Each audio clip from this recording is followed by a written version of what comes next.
நம்ம ஆடம்பரமாக வாழணும்னு நினச்சாலே நம்ம என்ன ஆகுன்னா, நம்ம அளவுக்கு அதிகமாக உழைக்க வேண்டிய அவசியம் இருக்குது. ஆடம்பரமாக வாழ்வதற்கு அளவுக்கு அதிகமான பணம் தேவை.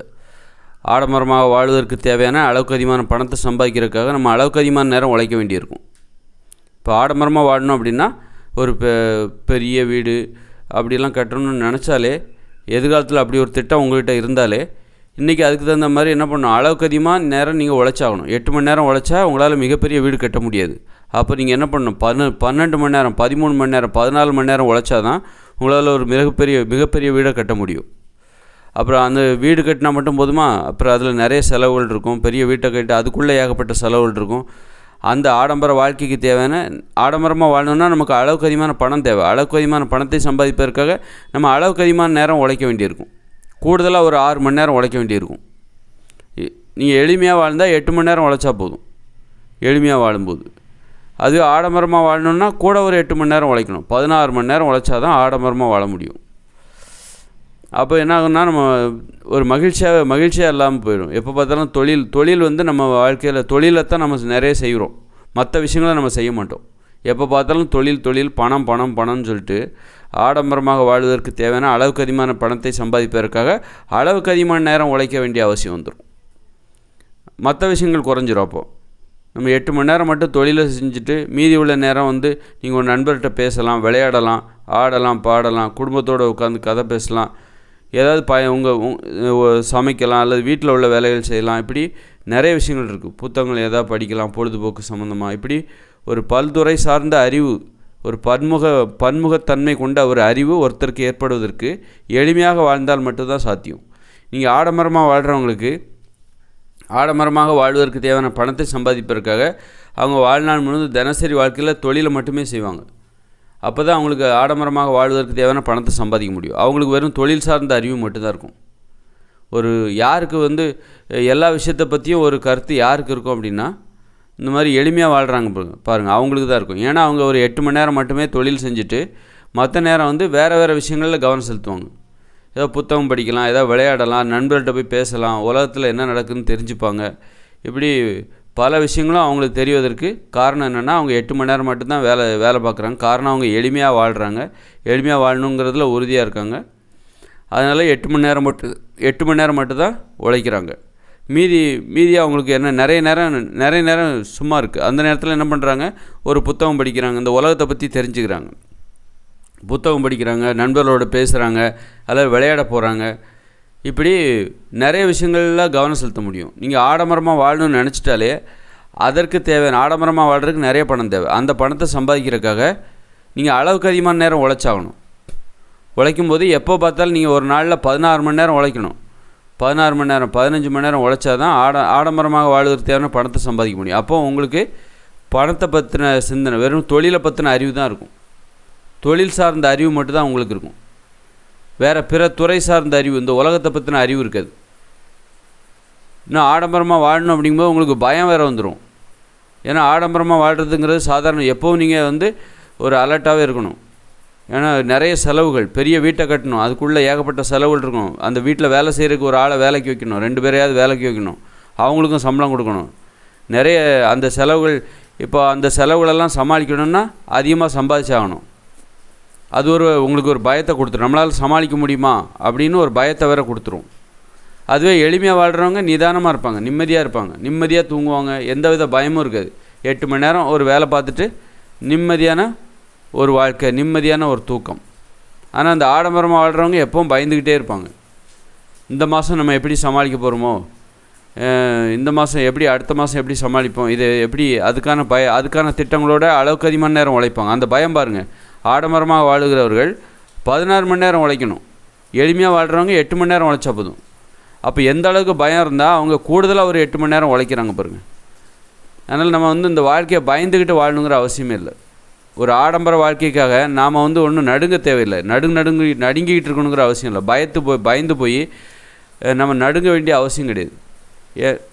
அதனால் ஆடம்பர வாழ்க்கையை நம்ம வந்து உள்ளே அனுமதிக்கவே கூடாது. அது ஒரு பயத்தை தான் அதிகப்படுத்தும், நம்மக்கிட்ட இருக்கிற கோபங்கள் அதிகப்படுத்தும், உணர்ச்சிகளை அதிகப்படுத்தும். ஒரு அமைதியாக இருக்காது, அந்த உடம்பு வந்து அமைதியாக இருக்காது. நீங்கள் ஆடம்பரமாக வாழணும்னு நினச்சாலும், ஆடம்பரமாக வாழ்ந்தாலும் உங்கள் உணர்ச்சிகள் அமைதியானதாக இருக்காது, எளிமையானதாக இருக்காது. உங்களுக்கு அளவு கடந்த பயம் இருக்கும், அளவு கடந்த கோபம் இருக்கும். ஏன்னா பெரிய வீட்டை கட்டிட்டு எல்லாருக்கும் சொல்லிடுவீங்க, நான் பெரிய வீட்டில் வசிக்கிறேன், என் வீட்டில் 2 வேலைக்காரங்க இருக்கேன், எனக்கு கார் இருக்குது, அது இருக்குது, இது இருக்குன்ட்டு. அதை கைவிட முடியாது. கைவிட்டிங்கன்னா முன்னே நல்லா வசதியாக வாழ்ந்தவர் இன்றைக்கி பார்த்தா வறுமையில் இருக்கார், 4 பேர் சிரிப்பாங்களோ அப்படின்னு நினச்சிடக்கூடாது இருக்குது. அதை வேறு மெயின்டைன் பண்ணணும். பெரிய ஆடம்பர வாழ்க்கையை மெயின்டைன் பண்ணணும் அப்படின்னா மெயின்டைன் பண்ணி ஆகணும். 4 பேர்கிட்ட பெருமையாக வேறு சொல்லிட்டீங்க. உங்கள் பெருமை தான், உங்கள் பெருமை என்பது இப்போ அந்த ஆடம்பர வாழ்க்கை தான். அந்த ஆடம்பர வாழ்க்கையை காப்பாற்றணுன்னா அளவுக்கு அதிகமான பணம் தேவை. அந்த பணத்தை சம்பாதிக்கிறதுக்காக நீங்கள் அளவுக்கு அதிகமான நேரம் உழைச்சாகணும். ஒரு பயம் வந்துடும் உங்களுக்கு. ஆனால் இந்த எளிமையாக வாழ்கிறாங்க பாருங்கள், அவங்க நிம்மதியாக தூங்குவாங்க. எந்த வித பயமும் இல்லாமல் நிம்மதியாக தூங்குவாங்க. அவங்களுக்கு இந்த பயமெல்லாம் கிடையாது. ஒரு ஆடம்பர பகட்டை பாதுகாக்கணும், அந்த பெருமையை பாதுகாக்கணுங்கிற எந்த கவலையும் இல்லை. அவங்க எளிமையாக வாழ்ந்துட்டுருக்காங்க. அந்த எளிமையான வாழ்க்கையை பாதுகாத்துக்கிட்டால் போதும். ஒரு எளிமையான பயம்தான் அவங்ககிட்ட இருக்கும். அதுக்காக எந்த வித பயமும் இல்லாமல் இருக்க மாட்டாங்க. ஒரு எளிமையான வாழ்க்கையை பாதுகாப்பதற்கும் ஒரு எளிமையான பயம் தேவை. எளிமையான பொருளாதாரம், அதை சம்பாதிக்கணும். அப்போ தான் எளிமையாக வாழ முடியும். எந்த வித பயமும் இல்லாமல் இருக்கணும்னா பிச்சைக்காரங்களை தான் வாழணும். அவங்களுக்கு தான் எந்த வித கவலையும் இருக்காது. அதனால் ஒரு எளிமையான கோபம், எளிமையான பயம் நமக்கு போதும். ஒரு ஆடம்பரமான வாழ்க்கைங்கிறது நமது உணர்ச்சிகளை பிரம்மாண்டமாக்கிறோம், நமக்கு அதிகமான பயத்தை கொடுத்துரும். ஏன்னா அதை பாதுகாக்கணும். 4 பேர்கிட்ட சொல்லிடுவோம், நான் ஆடம்பரமாக வாழ்கிறேன் அப்படின்னு சொல்லிட்டு. நல்லா வாழ்ந்தவங்க நடுத்தருக்கு வந்துட்டாங்க அப்படின்னு சொல்லிடக்கூடாதுல்ல. ஆகா ஓஹோன்னு வாழ்ந்தாங்கப்பா, இன்றைக்கி தான் இன்றைக்கி வாடகை வீட்டுக்கு வந்துட்டாங்க, அவங்களால சமாளிக்க முடியல அப்படின்னு சொல்லுவாங்களா. அதுக்கு பயந்துக்கிட்டே என்ன பண்ணுவாங்க, அந்த வாழ்க்கையை பாதுகாக்கணுங்கிறதுக்காக அவங்களுடைய பயம் அதிகமாகிடும், கோபமும் அதிகமாகும். நீங்கள் ஆடம்பரமாக வாழ்கிறவங்கள பாருங்கள், அவங்களுடைய உணர்ச்சிகள்லாம் அவங்களாம் ரொம்ப வலிமையானவங்கன்னா அளவுக்கு அதிகமான வலிமை அவங்ககிட்ட இருக்கும். அவங்ககிட்ட ஒரு எளிமை இருக்காது. அவங்க கோபத்தில் அவங்கள நீங்கள் அவ்வளோ ஈஸியாக நெருங்க முடியாது, அவங்ககிட்ட அவ்வளோ ஈஸியாக பழக முடியாது. அவங்க உணர்ச்சிகள்லாம் வன்மையாக இருக்கும், ரொம்ப முரட்டுத்தனமாக இருக்கும், ரொம்ப கோபம் இருக்கும். அவங்களுடைய உணர்ச்சிகள் ரொம்ப கோபம் அதிகம், வன்முறை உணர்ச்சி அவங்களுக்கு ஏற்படும். அதாவது மென்மையாக இருக்க வேண்டிய உணர்ச்சிகள் வன்மையாக மாறிவிடுகிறது, அதுதான் வன்முறை உணர்ச்சி. அப்போ என்ன ஆகும்னா நோய் வந்துடும். ஏன்னா மனித உடல் உணர்வுகள் என்பது மென்மையானது, வன்மையானது கிடையாது. வன்மையான உணர்ச்சியை நம்ம உள்ளே விடும்போது என்ன ஆகுனா அந்த உடம்பால் அதை தாங்கிக்க முடியாது. அப்போ தான் நரம்பு மண்டலம் தளர்ந்துடும், நோய் வந்துடும். அது எளிமையாக இருக்கணும், நம்ம எந்த அச்சுறுத்தலும் இருக்கக்கூடாது. மனிதர்கள் நிறைய அச்சுறுத்தலை இங்கே உள்ளே விட்டுக்கிறாங்க, உடம்புக்குள்ளே விட்டுறாங்க.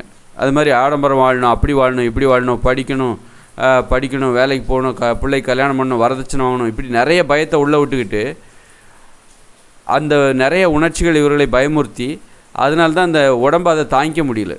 அதனால தான் நோயே வருது. இந்த உடம்பால் இந்த மாதிரி வன்மையான உணர்ச்சிகளை தாங்கிக்க முடியாமல் நரம்பு மண்டலம் பாதிக்கப்பட்டு நரம்பு தளர்ச்சி ஏற்பட்டு நோய்கள் வருவதுக்கு அதான் காரணமாக இருக்குது. இதை விட நீங்கள் ஒரு குடிசையில் வாழ்கிறீங்க, ஒரு விவசாய நிலம், உங்களுக்கு எந்த வித கவலையுமே இல்லை. பிள்ளைகளை படிக்க வைக்கணும் அல்லது கல்யாணம் பண்ணி கொடுக்கணும், அப்படி எதுவுமே இல்லை உங்களுக்கு. விவசாயம், இன்றைக்கி சாப்பாட்டுக்கு என்ன பண்ணணும், அதில் பெரிய வீடு, ஐயோ கரண்ட் பில் கட்டணுமே, ஏசிக்கு என்ன பண்ணுறது, அது என்ன பண்ணுறது, ஏசி வாங்கி மாட்டணும், அதுக்காகிற செலவு, அப்படிங்கிற எந்த கவலையும் இல்லாமல் ஒரு எளிமையாக வாழும்போது உங்கள் உணர்ச்சிகளும் உங்களுக்கு அதிக பயமும் இருக்காது.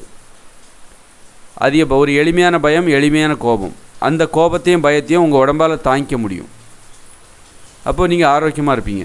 தாங்க முடியாத உணர்ச்சிகள் எப்போ வரும்னா ஆடம்பரமாக வாழும்போது. ஆடம்பரமாக வாழ்கிறவங்களுக்கு எவ்வளோ பயம் இருக்கும் நினச்சி பாருங்கள். பெரிய கோடீஸ்வரங்களுக்கு அந்த கோடீஸ்வர வாழ்க்கையை தினமும் மெயின்டைன் பண்ணுறதுக்கே ஏகப்பட்ட கோடிக்கணக்கான பணம் தேவை. அப்போ அவங்க நிம்மதியாக படுத்து தூங்க முடியாது, நிம்மதியாக இருக்க முடியாது. ஏன்னா நீங்கள் கோடீஸ்வரராக வாழ்ந்துட்டு நாளைக்கு நீங்கள் நடுத்தருக்கு வந்தீங்கன்னா எல்லோரும் சிரிப்பாங்க, அந்த பயம் இருக்கும். அதனால் எப்போவுமே எளிமையாக வாழணும். எளிமையாக வாழ்ந்தால் நம்ம பயம் இல்லாமல், அதிக பயம் இல்லாமல் நம்ம இருக்கலாம். ஆடம்பரமாக வாழ்ந்தால் நம்ம ஆடம்பரமாக வாழணும்னு நினச்சாலே நமக்கு நிம்மதி போயிடும், தூக்கம் போயிடும். ஒரு கோபம், உணர்ச்சிகள்லாம் வன்மையாக மாறிவிடும், பெரிதாக மாறிவிடும். பெரிய கோபம், பெரிய பயம் வந்துவிடும். அதனால் நம்ம நிதானமாக வாழணும். நிதானமாக வாழ்ந்துட்டு அப்போ தான் உடம்பு ஆரோக்கியமாக இருக்கும். நம்ம ஆடம்பரமாக வாழும்போது நமது உணர்ச்சிகள், கோபம் எல்லாம் பெருசாக மாறும்போது அந்த கோபத்தை அந்த உடம்பால் தாங்கிக்க முடியாது, அந்த பயத்தை அந்த உடம்பால் தாங்கிக்க முடியாது. அப்புறம் என்ன ஆகும், அப்போ அந்த தாங்கிக்க முடியாத போது தான் அந்த நரம்பு மண்டலம் என்னால் முடியாது, தளர்ந்துருது. என்னால் முடியாதுப்பா, உணர்ச்சிகளை என்னால் தாங்கிக்க முடியாது அப்படின்னு சொல்லிட்டு தளர்ந்து போய் அப்போ தான் நோய்கள் வந்துவிடும். இந்த நரம்பு மண்டலம் தளர்ந்த உடனே நோய்கள் பார்த்துரும். அந்த உடம்பு பாருங்கள், நரம்பு மண்டலம் தளர்ந்துருச்சு, வீக் ஆகிடுச்சு, இப்போ நம்ம உள்ளே பூந்துடலாம் அப்படின்னு சொல்லிட்டு நோய்கள் உடம்புக்குள்ளே புகுந்துடும்.